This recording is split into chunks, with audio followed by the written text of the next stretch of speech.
troisième sujet. Merci Olivier de EDF pour ta présence. EDF qui est le premier partenaire de l'accélérateur, je te remercie encore, sur la dimension de l'urbanisme et l'énergie. C'est-à-dire comment il y a toute la dimension du vivre ensemble et il y a toute la dimension de la sobriété énergétique, là aussi de l'optimisation énergétique du bâtiment qui va nous être proposée. Merci, bonjour à toutes et à tous. Jérôme Verny, je suis professeur à Noma Business School, fondateur et directeur de l'Institut de recherche Mobis qui traite des questions de transport et de logistique innovante. On m'a mis sur la table d'urbanisme. Moi, je voulais bien être sur la table transport au départ, puis logistique, mais bon, enfin voilà. Mais toutes ces tables sont vraiment intéressantes. Alors, urbanisme, je suis entre autres diplômé de l'Institut d'urbanisme de Paris, donc ça peut faire un peu sens, mais mes domaines de prédilection, c'est quand même plus la mobilité. Et je vais vous parler un petit peu d'urbanisme parce que, en tant que membre invité de l'Académie des technologies, je suis dans le collège Habitat et Mobilité. Et en fait, on voit assez bien le lien, et vous le devinez bien, le lien entre urbanisme et mobilité. Mais alors, dans l'urbanisme, c'est un petit peu plus large que ça, finalement. Ce qu'on vous propose ici dans ce hackathon, Neoma Métropole, c'est finalement d'imaginer un nouveau monde. Ce qui vient d'être dit juste avant par Emmanuel est très intéressant sur la logistique. Certes, alors moi c'est plutôt mon domaine, mais en apparence c'est pas hyper glamour, mais par contre vos actions, vos projets innovants peuvent vraiment avoir un bel impact.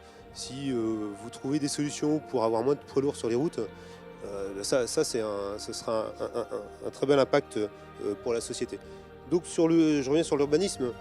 L'urbanisme, Olivier l'a fait également en introduction, l'urbanisme est de plus en plus dense. On parle aussi de transition énergétique ici. On a de l'habitat, on cherche de l'habitat passif, mais on peut se poser aussi la question de l'urbanisme au sens activité économique. C'est-à-dire que aujourd'hui, l'urbanisme, Olivier le disait en introduction, c'est de l'habitat, ce sont des services, ce sont des loisirs que l'on retrouve. Mais finalement, on n'a plus d'ateliers, on n'a plus de sites de production en milieu urbain. Et donc, ça génère un vrai déséquilibre aussi des flux. Aujourd'hui, quand vous avez, je reviens sur le terme de la mobilité, en lien avec l'urbanisme, quand vous approvisionnez une ville, vous rentrez avec beaucoup de colis et beaucoup de marchandises et vous ressortez avec pas grand-chose, finalement. Et ça, c'est très compliqué pour un transporteur. Quand vous venez ici sur le campus à Mont-Saint-Aignan, où je crois qu'il y a beaucoup de monde aussi en distanciel, mais pour ceux qui viennent à Mont-Saint-Aignan, si vous venez tout seul dans votre voiture avec 5 places, vous comprenez bien que c'est parfois un petit peu illogique. Et si vous massifiez, si vous mettez 4 autres personnes, eh bien, on va optimiser les transports. Eh bien, finalement, on doit avoir cette approche-là, qu'on soit en voyageur ou en marchandise, similaire en permanence pour rendre la cité plus vivable. Et donc, sur l'urbanisme, les travaux actuellement que nous faisons à l'Académie des technologies, eh bien, c'est de voir si on peut réindustrialiser le tissu urbain. Est-ce qu'il y a un intérêt? Est-ce que c'est pertinent? Et donc, ces questions-là, aujourd'hui, les traiteurs, par exemple, les traiteurs vont avoir comme marché des grands centres, des grandes entreprises au cœur de la ville. Et finalement, ces traiteurs fabriquent leurs plats préparés en dehors de la ville. Est-ce qu'il y a une possibilité? Alors, vous allez me dire, mais oui, le prix du mètre carré, etc. Oui, il y a plein de problèmes, évidemment, mais sinon on n'en parlerait pas à l'instant. Ce qu'on cherche, quand on fait un hackathon, c'est des idées complètement disruptives, innovantes. Et donc, on le voit dans le monde du transport également. Il est préférable sur un quai, vous le voyez à Rouen, si vous connaissez Rouen, vous préférez, la ville de Rouen a fait le choix d'avoir des quais attractifs pour ses habitants, pour les touristes. Mais pour les marchandises, évidemment, c'est plus compliqué, puisque c'est moins attrayant quand vous êtes un élu. Vous préférez, en tant qu'élu, avoir un immeuble au bord d'un quai, et puis le mètre carré va être vendu relativement cher. Mais quand vous appelez Senalia, ou que vous êtes un importateur de bois, ou que sais-je, eh bien, vous aimez bien aussi être à bord du quai, puisque Emmanuel le montrait juste avant, ce qu'ils veulent, c'est diminuer le nombre de camions sur les routes. Mais pour diminuer le nombre de camions sur les routes, il faut aussi leur permettre d'accéder à des quais. Et donc, on est dans une société actuellement où on veut toujours plus récupérer les quais et la proximité de l'eau pour l'habitat, mais par conséquent, ça génère plus de camions sur les routes, puisqu'on peut faire moins de report modal, on peut moins utiliser le fluvial ou les modes alternatifs qui sont notamment le ferroviaire, parce que le ferroviaire est souvent à proximité des quais également. Donc, Cette question de l'activité économique au cœur de la ville, c'est un vrai sujet aujourd'hui. Et on est vraiment preneur de beaucoup d'idées sur ce point. Sur les questions de mobilité et urbanisme, finalement, vous le vivez en fait. Et vous le voyez dans les politiques actuellement urbaines. Il s'agit de massifier toujours plus. Alors, il y a encore quelques années, on parlait beaucoup de ça, de transport de personnes. On massifiait le transport de personnes et on démassifiait le transport de marchandises. Je m'explique, c'est qu'on se disait, bon, il faut développer les modes de transport collectifs, mais on vient de le voir, Frédéric le mentionnait, les opérateurs parlent maintenant de plus en plus de vélos ou de marche à pied, qui sont complètement complémentaires. Et en même temps, le transport de marchandises, on a des vélos cargo un peu partout. Vous et moi aussi, ce sont des solutions qu'on peut imaginer. C'est des choses qui commencent à se mettre en place en tant que citoyen. On peut imaginer une plateforme. Vous vous inscrivez sur une plateforme sur laquelle je suis, vous êtes mon voisin, et vous passez devant un magasin et vous voyez qu'en passant devant ce magasin, il y a un de mes colis que j'ai commandé sur Internet qui est dans ce magasin. Et vous pouvez devenir jouer le rôle de transporteur, c'est de prendre ce colis, de me l'apporter parce que vous êtes mon voisin. C'est dit comme ça, c'est très simple. D'un point de vue réglementaire, c'est très compliqué parce que vous n'êtes pas transporteur, vous n'avez pas d'attestation de capacité. Enfin, il y a toute une complexité derrière. Ce sont des métiers assez complexes, mais on a besoin d'avoir une vision vraiment nouvelle sur le sujet aujourd'hui et pour rendre le milieu urbain vraiment plus agréable sans toujours imaginer que c'est une zone de loisirs, mais faire en sorte qu'on arrive à mixer un petit peu tous ces flux. Sur la mobilité des voyageurs, alors tout est un petit peu idyllique, si vous voulez, en ce moment en Europe de l'Ouest, puisqu'on développe le vélo. Mais si vous êtes rouennais, si vous prenez le vélo, alors il y a 2 ans, le chauffeur du Théor, il vous poussait et vous insultait. Là maintenant, il n'a plus le choix parce que soudain, les élus locaux ont dit les vélos ont le droit d'aller sur les voies du Théor. Donc, mais ça résout pas tout. Parce que si vous êtes en vélo sur les voies du Théor, le chauffeur de bus, il a tendance un peu à vous mettre la pression. Donc, il suffit de faire un petit sondage, vous allez vite le voir. C'est partout dans les villes françaises, si on ne dédie pas une voie au vélo, on fait que partager une infrastructure. On partage une infrastructure qui appartenait à un bus, à Rouen, ou qui appartenait à une voiture dans d'autres villes, et on va juste faire une petite banderole avec de la peinture sur le sol. Est-ce que ça a résolu le problème? Ça incite à faire du vélo, mais si vous êtes sur un vélo, ça n'enlève pas le risque, le danger. Les parents qui vont conduire leurs enfants à l'école avec une petite remorque derrière sont hyper angoissés. Enfin, on n'a pas encore trouvé la bonne solution. On est sur le bon chemin, mais il faut trouver des solutions plus optimales pour favoriser ces modes de transport doux. Et puis, quitter sa voiture pour faire que la ville soit plus agréable, c'est compliqué aussi. Les parkings relais, quand il fait froid l'hiver, de quitter sa voiture et de se mettre sur un parking relais, de monter dans un bus pour aller en centre-ville, c'est pas ce qu'il y a de plus évident. Eh bien, ces sujets-là sont sensibles. Dans les marchandises, on a les mêmes questions. Si vous prenez un centre-ville de Rouen, la rue du Gros Horloge, et vous avez des camions de livraison le matin qui s'enchaînent, c'est pas normal, c'est pas logique d'avoir une congestion de véhicules qui ne peuvent pas livrer le magasin d'après parce que il y en a un devant qui est stationné et qui bloque toute la rue. Donc, comment faire? Il y a des points relais, il y a beaucoup d'innovations envisagées, des choses qui se développent, mais tout ça un petit peu compliqué. Hier, dans l'accélérateur mobilité de Neoma, on parlait des véhicules électriques. Et alors les véhicules électriques, c'est un choix en partie politique, hein, mais en fait, la difficulté du véhicule électrique, c'est qu'aujourd'hui, si vous avez un véhicule électrique, il vous faut plusieurs cartes. Quand vous voulez faire le plein, ça devient assez compliqué en fait. Vous n'avez pas toujours les bonnes bornes, vous ne payez pas simplement avec votre carte bancaire, c'est des choses tout simples en fait, qui n'ont pas été envisagées dès le départ. Donc comment la ville, comment l'urbanisme, on parle d'habitat connecté, comment faire le lien entre cette mobilité et l'habitat, ce sont des points très importants. Et donc urbanisme, oui, mais pas que, parce que, et j'ai fini, je pense, mais oh, ça va largement. Mais en fait, l'urbanisme, c'est aussi périurbain, parce que en fait, vous entendez très souvent ces discours. Voilà, vous allez prendre le bus, vous allez partir en vélo, mais ok, mais si vous habitez à Saint-Étienne-du-Rouvray et vous êtes à l'INSA et vous devez venir bosser à Rouen, bah, le vélo, ça le fait un petit peu une fois de temps en temps, mais ça le fait pas tous les jours. Et rapidement, vous reprenez votre voiture. Et encore, c'est plutôt facile parce que là, vous avez des bonnes liaisons de transport de bus entre l'INSA à Saint-Étienne-du-Rouvray et le centre-ville de Rouen. Mais le périurbain, ce n'est pas que ça. Si vous devez aller de l'INSA, je sais pas moi, à Canteleu, les choses peuvent se compliquer. Si vous devez changer 3 fois de bus, vous pouvez l'appliquer dans vos propres villes. C'est la même chose. C'est le périurbain. Échanger au sein du périurbain sans repasser par le centre, ce sont des choses difficiles.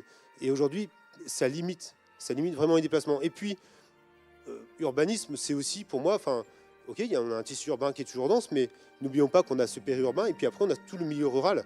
Et là, on attend aussi, et même dans une métropole comme Rouen, vous avez aussi des villes qui sont vraiment excentrées du centre. C'est pas toujours que Rouen et le tissu très dense. Et donc, quand vous êtes en milieu rural, on a toute cette problématique des déplacements en milieu rural. Donc actuellement, nous, on développe des projets de recherche en faisant un lien entre l'éolien, l'hydrogène et des véhicules. Vous savez, c'est un peu comme dans les cités, vous avez une voiture volée qui est partagée pour les gars de la cité, et ils la prennent quand ils veulent, et ils vont faire leur deal avec, ou chercher un boulot d'ailleurs, enfin bref, c'est une voiture volée. Et ils se la partagent, ça c'est... Voilà, il y en a ça dans beaucoup de cités. Et en fait, on s'est dit, mais finalement, est-ce qu'on ne pourrait pas imaginer ce type de voiture partagée en milieu rural? C'est-à-dire que demain, la mobilité, vous êtes en milieu rural, il n'y a pas beaucoup de moyens, eh bien on pourrait imaginer que les collectivités, elles mettent 3 éoliennes, elles génèrent par exemple de l'hydrogène, et puis cette voiture est rechargée via l'éolienne à l'hydrogène, et cette voiture est disponible pour la personne qui cherche un emploi, pour la personne qui doit se rendre chez un médecin. Et là, on est dans une voiture partagée qui appartient à la collectivité et qui permet de résoudre cet isolement que l'on a en milieu rural. Puisque en milieu rural, on essaie de développer le transport à la demande, mais c'est un vrai casse-tête, le transport à la demande, et ça coûte cher aux collectivités. Donc, il y a beaucoup d'idées sur l'urbanisme, sur la mobilité, sur la logistique. Vous pouvez vraiment vous amuser dans le cadre de ce hackathon. Et puis je passe la parole de manière plus concrète à EDF qui va pouvoir rentrer un peu dans le détail dans la transition énergétique. Et puis nous restons à votre entière disposition pour vous accompagner dans le cadre de ce hackathon. Voilà, je vous remercie. Bon courage. Bonjour à toutes et à tous, très heureux d'être là pour ce lancement du hackathon. Je vais faire un pas en arrière, et ça tombe bien ce qu'a dit Jérôme. Sur la partie urbanisme, on voit que tout est connecté. C'est connecté sur la logistique, c'est connecté sur la mobilité des personnes, c'est connecté sur le bâtiment. Et tout ça, c'est lié à un défi que vous connaissez, qui est de réduire drastiquement les émissions de gaz à effet de serre à l'horizon 2030 et 2050. Et quand on dit que c'est un mouvement drastique, c'est qu'il est véritablement drastique. C'est-à-dire que les objectifs, je vous les rappelle, c'est la stratégie nationale bas carbone qui les définit. On est à moins 40% des émissions de gaz à effet de serre en France à horizon 2030 versus 1990. Ce qu'il faut regarder, dit comme ça paraît faible, hein, on a 40 ans, mais ce qu'il faut regarder, c'est le chemin parcouru par rapport à ce qui reste à parcourir. C'est ça qui est intéressant. Si on regarde à 2020, on a parcouru environ 15% de ce qui reste à faire. Ce qui veut dire qu'il reste encore 25% à aller chercher en moins de 10 ans. C'est-à-dire en 30 ans, on a fait 15%, et il faut qu'on aille chercher le reste en moins de 10 ans. Et si on regarde ensuite la courbe qui est proposée, qui est extrêmement drastique, à horizon 2050, c'est une division par 5 par rapport à 90. Tout ça pour que les émissions de gaz à effet de serre n'excèdent pas les puits de carbone disponibles sur le territoire français, que sont les forêts et autres. Donc on voit que le défi, il est immense. Le défi, il est immense, et quand on regarde les émissions de gaz à effet de serre du territoire et de la France, on est sur 20% des émissions de gaz à effet de serre qui sont issues du bâtiment. Quand je parle de bâtiment, c'est logement individuel, logement collectif, bâtiment tertiaire, bâtiment de collectivité locale. 20%, ça c'est le bâtiment. 30%, c'est le transport. Et je fais le lien, et je suis très heureux que Jérôme l'ait fait aussi. Il y a un lien évident aujourd'hui entre le bâtiment et le transport. Ce lien, il n'existait pas auparavant. Aujourd'hui, il est évident, lié à la mobilité électrique. C'est-à-dire qu'il y a un lien fort sur la transition énergétique entre ces deux thématiques, transport et mobilité des personnes. Donc l'enjeu, il est sur ces 50% finalement quand on regarde le bâtiment. Les 5 enjeux, tous ne sont pas accessibles à un hackathon, mais un certain nombre le seront. Je vais essayer d'illustrer toutes les thématiques et de forcer sur certaines qui me paraissent plus accessibles. Le premier enjeu, c'est l'efficacité énergétique du bâtiment. Je vais m'intéresser plutôt à la rénovation des bâtiments. Pourquoi ? Parce que l'essentiel du parc immobilier qui sera là en 2030 et en 2050, il est déjà construit. C'est-à-dire que la part du bâtiment neuf jouera son rôle dans l'atteinte de l'objectif, mais le gros du travail, il est sur le bâtiment existant. Donc sur l'efficacité énergétique, quand on regarde les bâtiments, il y a plusieurs problématiques. Il y a des problématiques de pilotage des bâtiments, pilotage des usages. Il y a des problématiques d'éducation, d'éco-gestes. Comment je me renouvelle sur cette question d'embarquer le citoyen dans les éco-gestes à l'intérieur du bâtiment, que ce soit dans l'entreprise, que ce soit chez eux, que ce soit ici à Neoma. On voit qu'on arrive à atteindre des 5, 10, 15% de baisse des consommations juste par les pratiques et les usages, ce qui est quand même assez colossal. Et le dernier point, c'est la massification.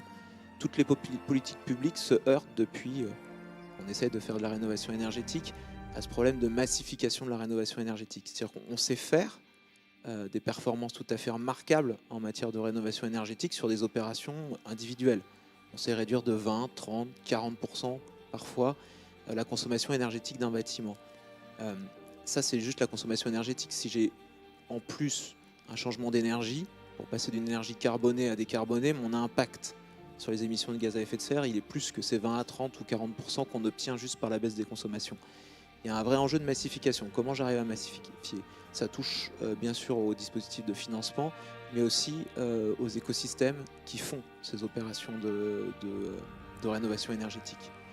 Le deuxième enjeu, c'est la qualité de l'air. La qualité de l'air, ça devient un enjeu majeur du bâtiment. C'est-à-dire qu'aujourd'hui, vous l'avez en tête, on a des enjeux de qualité de l'air dans les métropoles, on a des pilotages de la qualité de l'air dans les métropoles. À Rouen, c'est Atmo Normandie qui le fait. Vous avez les baromètres, vous avez même des applis qui vous le donnent pour savoir quand est-ce que vous devez aller faire votre jogging. Aujourd'hui, on a aussi cet enjeu à l'intérieur du bâtiment. C'est-à-dire que comment j'améliore la qualité de l'air à l'intérieur de mon bâtiment, comment je progresse sur ces sujets pour que l'air à l'intérieur de mes bâtiments soit de meilleure qualité. Le troisième sujet, c'est un paradoxe qui va plutôt dans le sens de l'augmentation des consommations. C'est la question du froid. C'est-à-dire que jusqu'à il y a peu de temps, la question du froid, c'est-à-dire de la climatisation, pour être clair, était un enjeu assez marginal, du moins en termes de consommation. Il était plutôt destiné aux bâtiments tertiaires d'entreprise et puis à du particulier dans le sud de la France. À mesure qu'on observe de plus en plus de pics de chaleur, à mesure qu'on observe des canicules de plus en plus fortes, cette problématique va devenir une problématique nationale, même normande à terme. Là où on a aujourd'hui 4-5 jours où c'est désagréable à Rouen chaque année au pire, d'ici 2050, ça sera beaucoup plus. Donc la question du froid dans le bâtiment va devenir indispensable et on le voit déjà avec les changements de réglementation.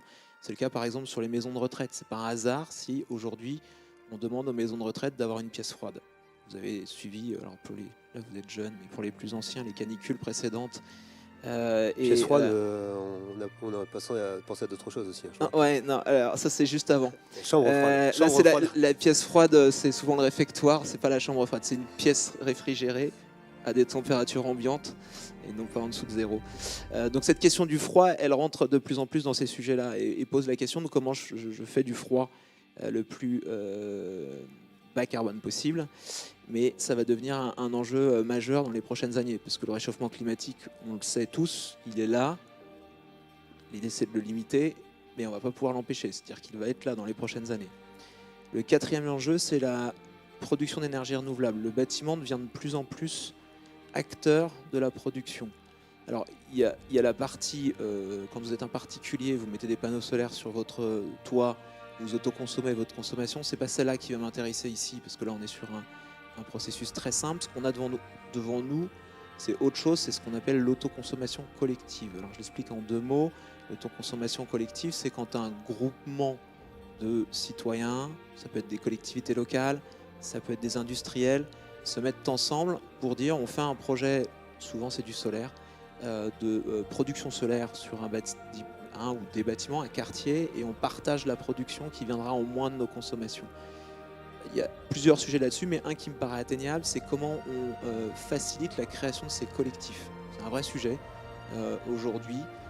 Comment on commence à le voir dans des appels d'offres publics, qu'on nous demande de créer des collectifs citoyens en autoconsommation collective.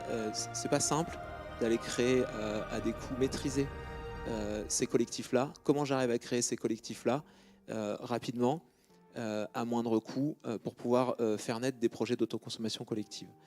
Donc ça me paraît être un enjeu atteignable et qui est primordial puisque l'autoconsommation collective, elle est devant nous. On a quelques opérations pilotes, mais ça reste pour l'instant assez marginal. Le dernier enjeu, c'est la mobilité et l'accès à la recharge. Ça a été évoqué. Alors, on va parler de mobilité électrique. Hydrogène, c'est un autre sujet. Sur la mobilité électrique, il y a plusieurs sujets, à mon sens. Je vais vous en évoquer un qui paraît assez banal, mais qui est assez complexe. C'est le cas, par exemple, d'une entreprise qui a des camionnettes de maintenance industrielle, en fait, qui sont utilisées par ces techniciens et qui sillonnent le territoire normand et qui souhaitent passer ces camionnettes à la mobilité électrique. Sur le papier, ça paraît simple, hein. J'équipe mon parking, je loue une camionnette électrique et puis c'est parti, quoi. Sauf qu'en fait, ça se heurte à plein de problèmes. Le premier problème, c'est que dans les pratiques de cette entreprise, le technicien, il rentre chez lui avec sa camionnette. Pourquoi ? C'est pour éviter d'avoir un trajet supplémentaire qui sert à rien. Le problème, c'est qu'il fait sa tournée, il rentre chez lui avec un véhicule thermique qui ne va pas à la pompe tous les jours, avec une camionnette électrique, il faut la recharger tous les jours. Comment je gère cette recharge à domicile ? Comment je fais pour qu'il s'équipe ? Premier point, comment je gère le financement de cette installation de recharge ? Et deuxième point, comment je décompte et comment je facture à l'entreprise cette consommation qui est sur un lieu individuel. Ça, c'est un premier sujet qui paraît relativement simple, mais qui est assez majeur dans la conversion. Et là, on parle de techniciens, mais ça peut être le cas sur des commerciaux qui ont des véhicules aussi de service, qui prennent la route tous les jours. Si on veut les passer à l'électrique demain pour les flottes de véhicules d'entreprise, va se poser la question de la refacturation. Et cette question de la refacturation, elle se pose aussi dans l'habitat collectif. C'est exactement le même sujet. Comment je gère des prises de recharge collectives dans l'habitat collectif ? C'est simple, quand vous êtes en maison individuelle, vous avez votre borne de recharge, elle est à votre compteur. Vous pouvez la prêter à un voisin, mais ça vous regarde, hein, c'est facturé sur votre facture d'énergie. C'est un peu plus compliqué dès qu'on parle d'habitat collectif. Il faut absolument qu'on arrive à traiter ces deux points-là, qui sont encore pas vraiment traités, afin d'accélérer la mobilité électrique, pour permettre à ces entreprises d'accélérer sur le déploiement des flottes de véhicules électriques. Parce qu'on le voit, toutes les métropoles s'équipent de bornes de recharge de véhicules électriques, mais l'essentiel de la recharge du véhicule électrique, ça ne se fera pas sur la voie publique. Ça se fait dans les parkings d'entreprise, ça se fera au domicile des salariés, et en aucun cas sur la route ou sur la voie publique. J'ai envie de dire que la voie publique, qui aujourd'hui est une solution assez majeure, parce qu'il n'y a pas beaucoup de prises, deviendra presque marginale dans le total d'ici quelques années. Donc voilà les 5 grands enjeux. J'espère que j'ai... voilà, 10 minutes 0. Parfait. Oui, bonjour à toutes et à tous, et merci de l'invitation. Et donc moi, je suis personnellement pas sur Toulouse, mais effectivement, on a des pique-niqueurs qui sont sur le salon national du transport public, où on a un stand pour présenter le pique-nique, que je vais faire aussi pour vous du coup. Et en petite introduction, nous en effet, on est passé par l'accélérateur durant la crise sanitaire, il y a 1 an de cela, et on a bien bénéficié. Bien sûr, je serais ravi d'approfondir ce sujet. Donc tout d'abord, je vais peut-être pouvoir partager mon écran, si ça vous convient, pour vous présenter un petit peu pique-nique. Est-ce que c'est faisable ? Vous arrivez à voir mon écran ? Oui, c'est bon. C'est bon, okay. Ça marche. Ça sera plus visuel parce que donc, effectivement, on fabrique, donc ça va être un petit peu plus pertinent avec un visuel. Mais tout d'abord, pour la jeunesse de pique-nique, on est 3 amis cofondateurs et amis d'enfance. Donc je connais mes collègues depuis que j'ai 3 ans. Donc c'est vraiment une aventure familiale et une envie initiale de créer quelque chose ensemble. C'était l'envie, pendant les soirées, de discuter, de refaire le monde. Et on est venu donc au projet pique-nique, avec pour ma part une expérience aux États-Unis en création de produits digitaux, et mes 2 collègues, un ingénieur et un architecte de formation qui a travaillé aussi dans la transformation de conteneurs maritimes. Et ce qui nous a donné aussi des idées un petit peu d'apporter de l'amélioration à l'état de l'art, et aussi de créer de l'expérience de proximité. On se disait que, mine de rien, ça manquait entre une entité et son audience de lien, de proximité. Et c'est ce qu'on fait avec pique-nique. Donc c'est notre raison d'être. Effectivement, on est constructeurs d'expériences de proximité. On met en relation une entité avec son audience. Et donc, une photo de tous les trois. 3 ans d'existence. Et en fait, l'idée initiale, c'était un petit peu de résoudre les galères de logistique qui sont en rapport avec les micro-architectures. Donc, convoi exceptionnel, drutage, groupe électrogène, raccordement électrique, travaux de voirie qui vont avec. Et tout un ensemble de choses qui font que l'impact environnemental est lourd, pollution visuelle, sonore et atmosphérique, mais également donc, des budgets conséquents pour toutes ces grosses galères de logistique qui limitent aussi les possibilités d'implantation sur les espaces publics. Et ouais, donc on a voulu nous simplifier cette dynamique et Picnic est né de cela. Donc je vais vous présenter les caractéristiques du Picnic, mais l'idée pour nous c'était effectivement donc, de créer du lien, mais également le faire en simplifiant la vie des utilisateurs de ces micro-architectures. Donc c'est d'où le fait de la marque Picnic. L'idée c'est de rendre une micro-architecture aussi simple comme une appli Picnic, c'est convivial, c'est simple, c'est rapide et ça s'adresse à tout le monde. Donc les caractéristiques c'est que c'est le Picnic en tant que tel. Eh bien, nous, chez Picnic, on est constructeurs des caravanes du XXIe siècle. Qu'est-ce que ça veut dire? C'est que c'est donc des kiosques, des bâtiments sur roues, sur remorque, sur châssis routier, qu'on peut tracter avec un véhicule léger et permis B. Donc, vous et moi, on peut trimballer un pique-nique à l'arrière d'une voiture, l'ouvrir simplement, rapidement. Ils sont modulables, donc en termes d'aménagement, de fonctionnalité, de revêtement, d'intégration de technologies digitales. Ils sont connectés IoT, donc avec des systèmes donc, de centrales énergétiques connectées, de capacité du Picnic à comptabiliser son environnement, donc combien de personnes rentrent et interagissent avec le Picnic, et donc tout l'aspect connecté qu'on développe aussi, et autonome en énergie renouvelable. Donc les Picnics peuvent donc engranger des rendements, on développe des centrales solaires, donc rendement photovoltaïque, stockage dans des centrales avec batteries, onduleurs, etc. On travaille avec de l'éolien aussi et on teste par la suite et on développe en R&D différents types de solutions de rendement aussi complémentaires. Donc voilà, autonome, ce qui permet effectivement de s'installer partout rapidement, simplement, sans groupe électrogène, etc. On peut oublier ça. Donc c'est la dynamique du Picnic mobile modulable autonome. Et ça, donc aujourd'hui, ça s'est présenté sur différentes gammes, du plus petit M au XL au plus grand. En termes de superficie, on part de 5 mètres carrés intérieur dans celui-là jusqu'à des 15 mètres carrés emboîtables additionnels, donc des bâtiments de 30 mètres carrés, 45, etc. Après, il n'y a pas de limite, mais voilà un petit peu la dynamique du Picnic, à chaque projet son Picnic. En termes de cas d'usage, brièvement, le M, qui est d'ailleurs notre meilleure vente, permet à monsieur et madame tout le monde de se déplacer avec son Picnic à l'arrière du véhicule léger, sa voiture, l'ouvrir et l'utiliser, l'exploiter. Donc là, par exemple, on travaille bien avec les opérateurs de transport, notamment Transdev, et on avait pu rencontrer aussi Transdev Rouen grâce donc, à Neoma, l'accélérateur, suite au pitch qu'on avait pu réaliser.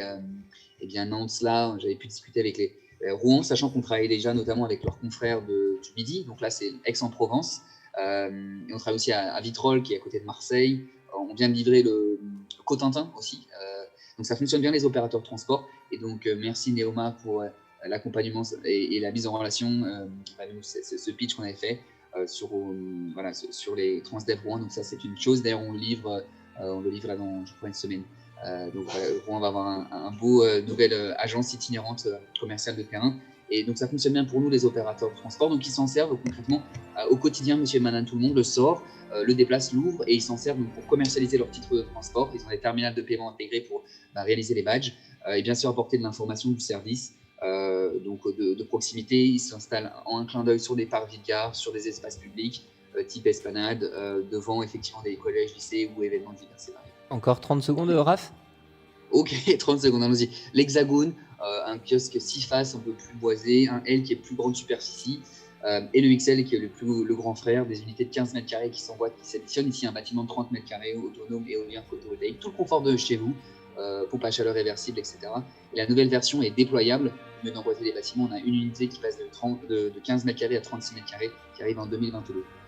Notre métier, nous, c'est l'éco-conception, la production et la distribution. Donc, on a une maîtrise complète de la chaîne de valeur. On a une petite usine à la Courneuve dans le 93, où je me situe aujourd'hui. On a une flotte de véhicules qu'on loue et qu'on vend. Et bien sûr, on propose des services pour accompagner nos partenaires dans la durée. Voilà les pique-niqueurs. On a une jeune et belle équipe en pleine croissance. Et nous sommes en recrutement actuellement. Donc, si aussi vous cherchez du taf ou alternance ou stage, et on recrute tout type de métiers, de l'ingénierie à la production, bien sûr aux équipes marketing et commerciales. On est ouvert à cela, donc plus de 45 aujourd'hui clients utilisateurs en B2B et des entités publiques, départements, collectivités et autres. Une vingtaine maintenant de concours remportés, beaucoup de couverture médiatique. Et c'est ce qu'on propose, la liberté, mobilité, électricité.